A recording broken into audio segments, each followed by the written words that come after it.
Assalamualaikum warahmatullahi wabarakatuh. Perkenalkan, nama saya Delia Syafira. Dan saya Auda Safitri. Kami di sini akan menjelaskan video mengenai tata cara bekerja di ruang isolasi.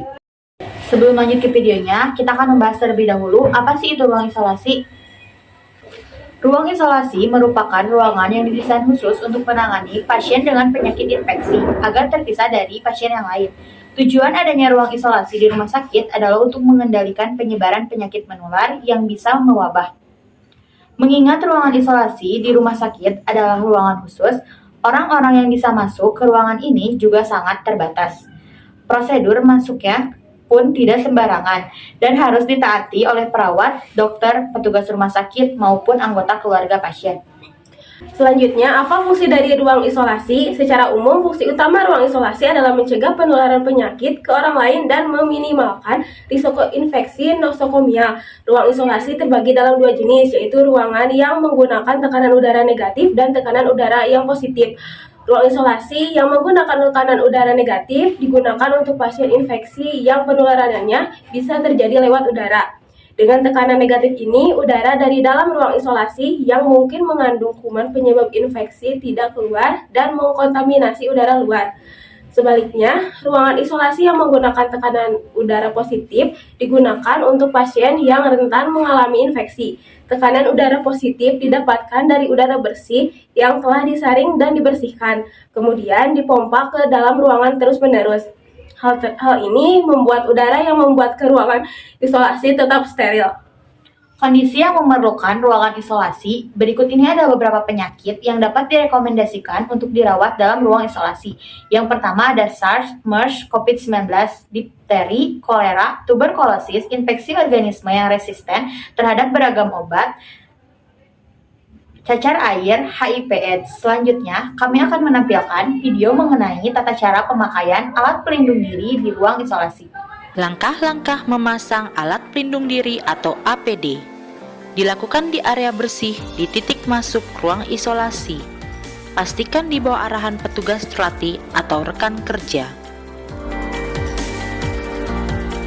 Pastikan alat APD bersih dari kontaminasi dengan ukuran sesuai dan kualitas yang baik. Pastikan melakukan pemasangan APD sesuai checklist prosedur. 12 langkah pasti. Pertama, pakai baju scrub atau hancinco sebagai baju lapisan pertama dan lepas aksesoris pribadi. Cuci tangan 6 langkah dengan alkohol atau alkuta.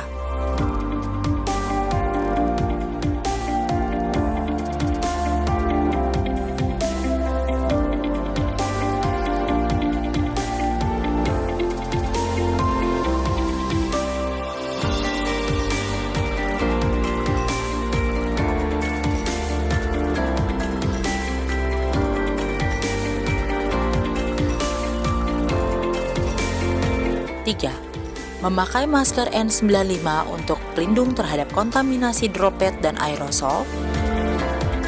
Rapatkan masker dan lakukan tes kebocoran. Pastikan masker rapat dan tidak bocor.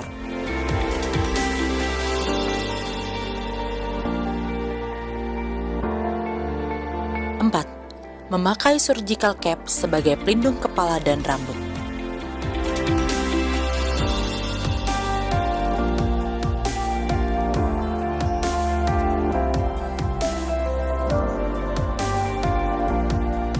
5. Memakai sarung tangan lapisan pertama atau lapisan dalam sebagai pelindung tangan terhadap cairan atau droplet.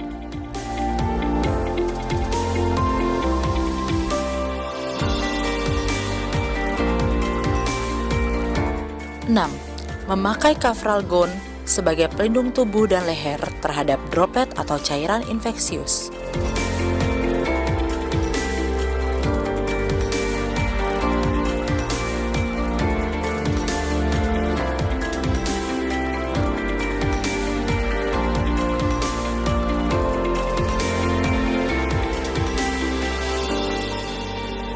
7.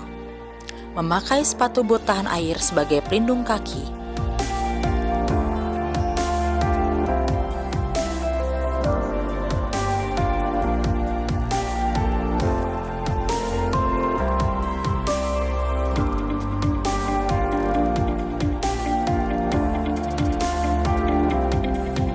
memakai pelindung mata atau goggles sebagai pelindung mata terhadap sumber infeksi.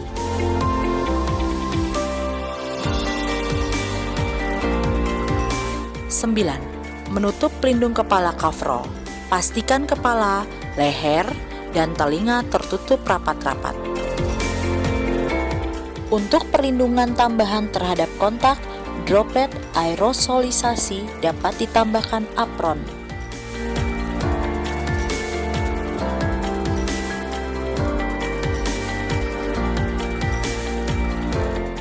Sebelas, memakai pelindung wajah atau face shield untuk melindungi wajah hingga dagu sebagai proteksi ganda.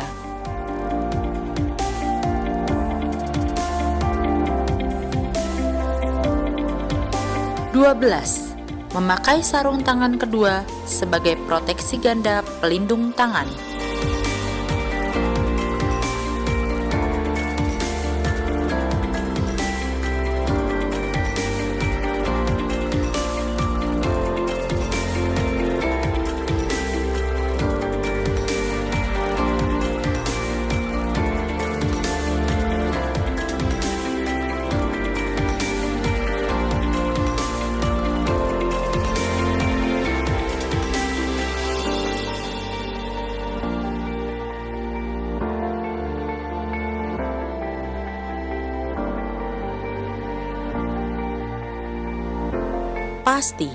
Pastikan kelengkapan dan cek fungsi APD dengan rekan kerja sebelum digunakan dan berdoa sebelum memulai kegiatan.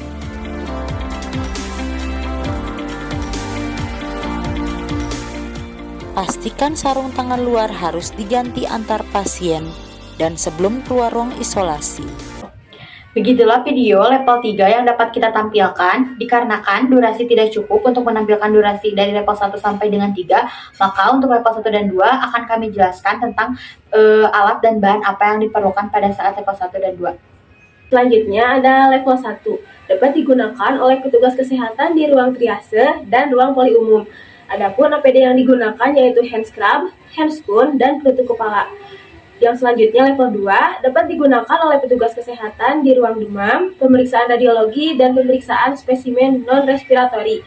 Adapun APD yang digunakan yaitu hand scrub, penutup kepala, goggles, masker N95, hand spoon, dan surgical gown.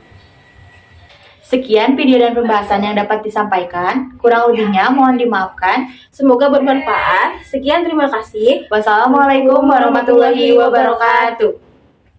Bring it back, make it clap. I got 3 old thoughts, new guap,